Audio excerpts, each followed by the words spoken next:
MMA Weekly Radio, Damon Martin. We are joined today by the champ herself, Strikeforce bantamweight champion of the world, Ronda Rousey. Ronda, welcome back to the show, and of course, congratulations on a win and a little vacation you got there. Yeah, the vacation's been great. Much needed rest, much needed time to relax. It's been a kind of very hectic couple weeks. Yeah, definitely. Well, congratulations again, of course, on the victory. What a phenomenal event. And I want to ask you, when we knew what kind of fight this was with you and Miesha, but I got to admit, I was lucky enough to be there live in attendance, and I tell you what, it was one of the most electric crowds, one of the most electric moments. I mean, how was it for you? Did you get to experience any of that, or did you kind of have to wait till after the fight? It was really surreal. It was I more felt it afterward. After everything's done is when I take in the environment a little bit more, like walking in, you're so focused on what you're doing, but afterward, when you just look around and you just see everybody and you feel the moment, it's really wow. It's a really am I really in this moment kind of moment. Yeah. So I got to commend you. You had an awesome walkout song, by the way. That was perfect. Sorry, someone's talking to me right now. So what did you say? I said I got to commend you on your walkout song. That was a perfect choice. Oh yeah, thank you. Yeah, that song was great. I got that from a couple of suggestions on Twitter and stuff like that. I like it. So now let me ask you, because you mentioned, of course, that having been in the Olympics, doing what you're doing, pressure wasn't going to get to you. But did you have any butterflies as you walked into the cage or as you stepped into that fight, or were you pretty relaxed? No, I mean, you always have butterflies, regardless. If anyone says that they're not nervous, they're lying.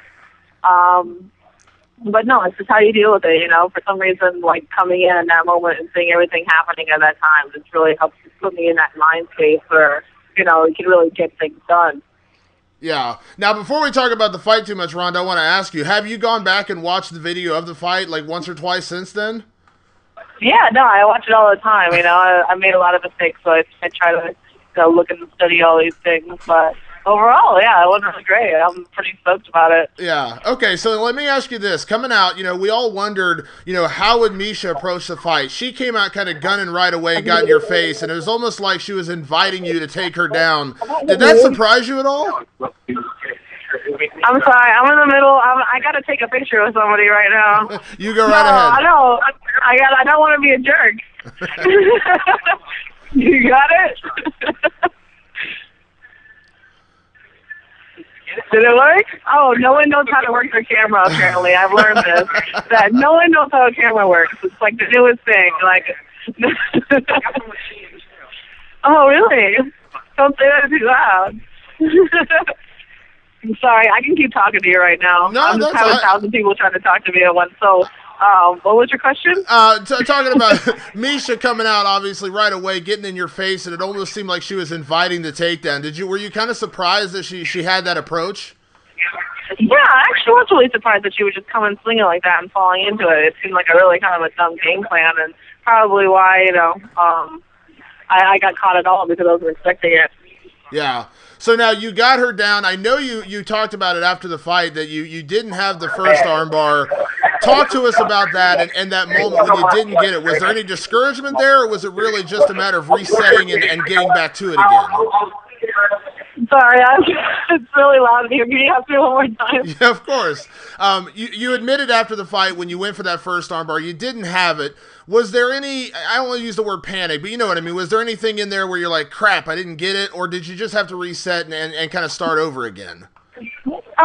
No, it was kind of a spur of the moment decision. I didn't really feel like it wasn't that armbar that I was going for. It was something I just saw at the moment, and it was the second I jumped in for it. So I wasn't discouraged on missing it.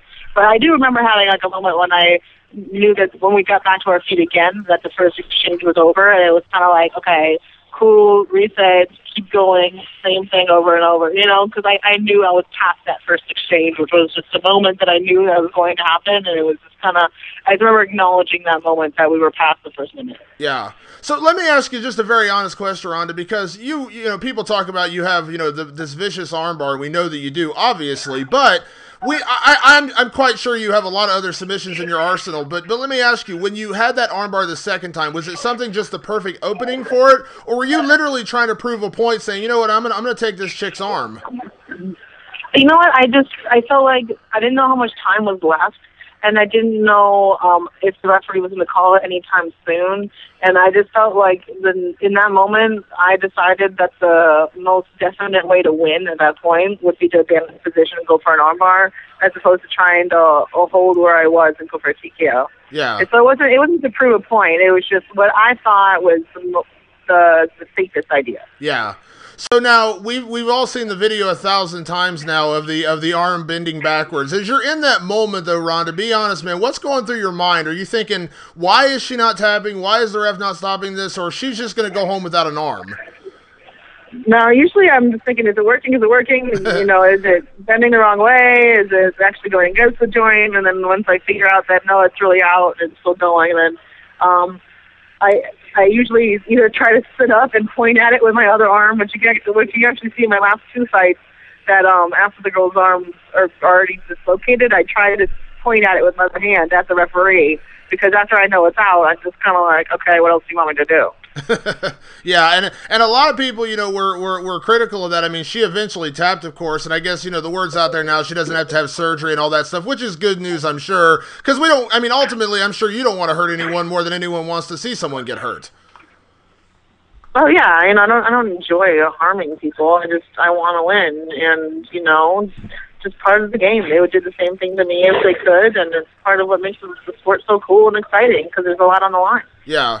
Now, one of a person I know you admire, Chael Sonnen, I was talking to him before his last fight, and he told me, he said, one of the reasons I hated Mike Tyson is because I always felt like he was a fraud. After his fights, he would say, you know, I wasn't really being serious, and, you know, that was just hype. We were trying to sell a pay-per-view, and he said, it always made me mad. I felt like I'd been cheated, and if I'm saying something about somebody, I want to make sure people know I mean it. After the fight, you know, you did not back off your comments about Miesha. There was no, you know, we're going to be great friends now, or it was just to build a fight. Was that, I mean, I don't know. It just reminded me of what Chael said, that, you know, there is a point of building a fight, but there's also something to be said about, he almost said like it's lying to people if you're just faking it to create hype. You know what I mean?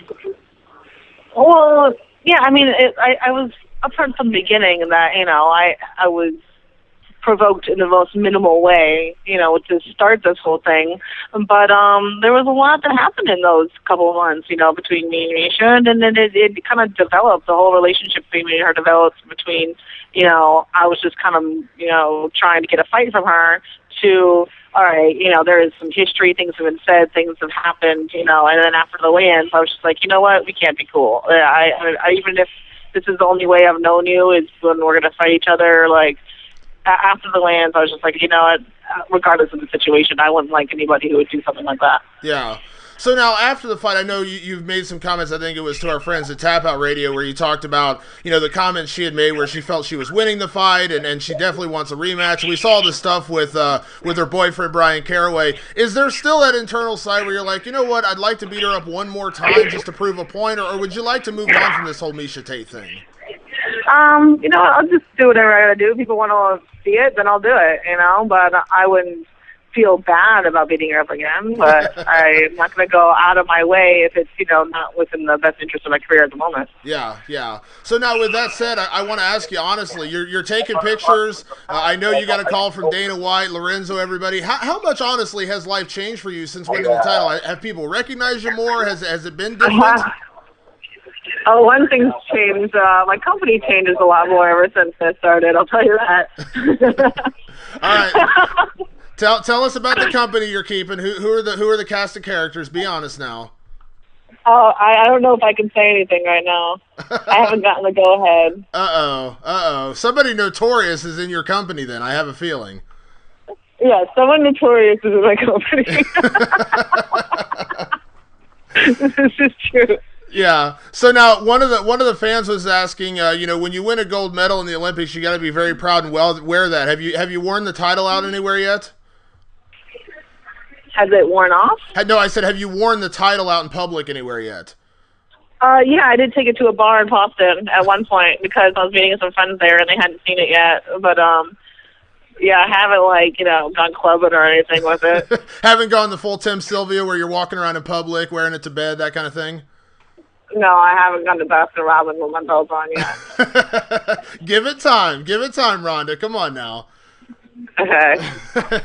So now, the biggest question that's come up since then, of course, is the next challenge. Because as a champion, you don't get to rest. There's no sitting back and enjoying the victory for very long. And, everybody knows that Sarah Kaufman is next. But I just want to get your honest opinion, Ronda. Do you think there'll be as much interest in the fight with Sarah as there was with the fight with Miesha?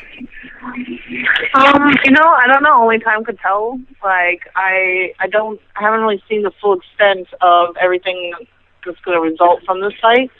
So, you never know. There could be a lot more attention on this fight coming up because of how much of a success the last fight was. Yeah. So this is going to sound like I'm putting a lot of pressure on you, Ronda, but it's just a very honest question. I wrote the article after your fight, and I said, we are all witnesses to what you're doing right now. And I think it's a pretty cool thing to see. But the biggest question that's come up is, is there enough competition out there for you to really cement a legacy? Now that you're here, you're champion, are there enough challenges out there for you? Do you believe that? Do you believe that there is enough out there for you to stay champion and also continue to have a success as far as promotion, people wanting to see your fights, those kind of things? Oh, yeah, I definitely think there is. There's already that whole, story background between me and Sarah Kaufman and how, everyone feels like she should have got the title shot and this fight needs to happen. And then, of course, whenever Cris Cyborg comes back, that fight would be great to happen. And then there's other girls that are like, Sarah McMahon, who's Olympic medalist in wrestling, would be the only person, that's new coming in that, it would be easy to build up a fight between that. And then, after that, that's probably a good amount of time that would go by. There'll probably be a lot more other opportunities coming up around then. So, I'm not worried. I'm sure that there'll be plenty of plenty of good fights that'll be easy to sell. Yeah. Now, the Cyborg question is an interesting one. A fan asked me that same question, how do you feel about, a Cyborg matchup? And I keep hearing, I think Sarah said it, and I maybe even Miesha said it as well, that no one's really convinced when she comes back that she could make 135 pounds. So what do you think? Is that challenge still interesting to you? Is that a challenge at 145 pounds you'd have to take? What do you think? She's the one that has fewer options. She's the one that just got, who's just got popped for steroids and has an empty division. I think that the smartest idea for her would to be like, look, I'm off steroids. My proof that I'm off is I can cut down to a lower division, and I have to cut down to a lower division anyway because of the hell am I going to fight at 145? Yeah. Yeah, there's nobody there. It's her, and that's about it. Yeah. So, and that leads me to a couple fan questions I did want to throw out at you, Ronda. They were asking, because obviously your performance was great, but they want to know, how did it feel fighting at 135 for the first time? You looked awesome, but did you feel any different? Were you happy with the cut and everything? Oh, yeah, the cut went perfectly. My nutritionist, his name's Chad Waterbury, he did an amazing job where I was eating and drinking every single day after the fight. I never saunaed or ran in plastics or did anything like that. The weight cut was perfect. My joints felt better than ever because I was lighter. My conditioning was great. I'm very happy down at that weight, and I don't think I'm ever going to fight higher than that again. Yeah. I'm going to have to make everybody come to me. Yeah. Now, this is a fan question. I swear I can send you the Twitter if you don't believe me, but this is an honest fan question, so I got to ask it, Ronda, because I love the fans. Somebody wants to know, would it take you more than a round to finish Bryan Caraway? In a hypothetical situation, I hypothetically could go the whole time, and I hypothetically could finish him the first. So, if this is all hypothetical, then hypothetically, yes. What do you want me to say? I love it. Now, I know that, Dana has said quite a bit since the fight how excited he was, and he's been very supportive. I know he called you. I won't ask you to say specifically what he said to you, but how awesome is it to see Dana talking so much and Lorenzo talking so much about you and the women's division since the fight? Hold on one second. Remember that notorious company I was talking about? Of course. Hold on one second. MMAWeekly. Hey, brother, it's Chael. Chael, what's going on, buddy? Welcome to the dark side. I like it. How are you? The bad guys have united. There is a unified team here? No comment. Here, I'm handing the phone back. Hello. I love it. That's going to be like the new tag team champions of the world when this gets out. Yeah. Well, I'll never give you a boring interview, dude. Not when you have a guy like that hanging around too. Come on, that's like the perfect combo. Yeah, it's hard to be boring.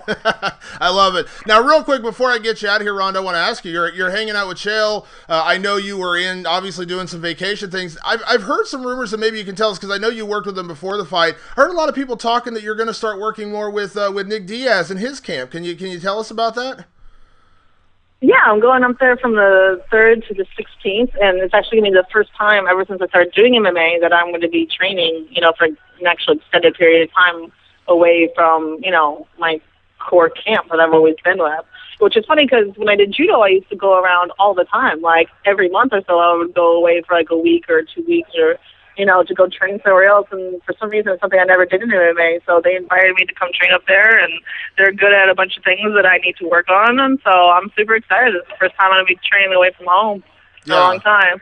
And I know you love your home camp, but do you think, if things go well, you could make because I know that, the Diaz's, Jake Shields, all those guys, they have an open-door policy for fighting. Do you think that could become maybe a regular place to work with? Oh, yeah, definitely. I hope it does. But, I love LA. I'll never move away from here. And what about Chael? What advice is he giving you? What advice is, well, exactly what you were asking me about being consistent and not being, walking out and saying everything is hype, because it's not. It's real deal, and you don't want people to feel cheated. Isn't it? So I'm getting very good advice like that. And just so people know, I swear, people know, I did not know Chael was with you, did I? I swear to God, I did not bring that question up knowing Chael was with you. Correct? I did not, right?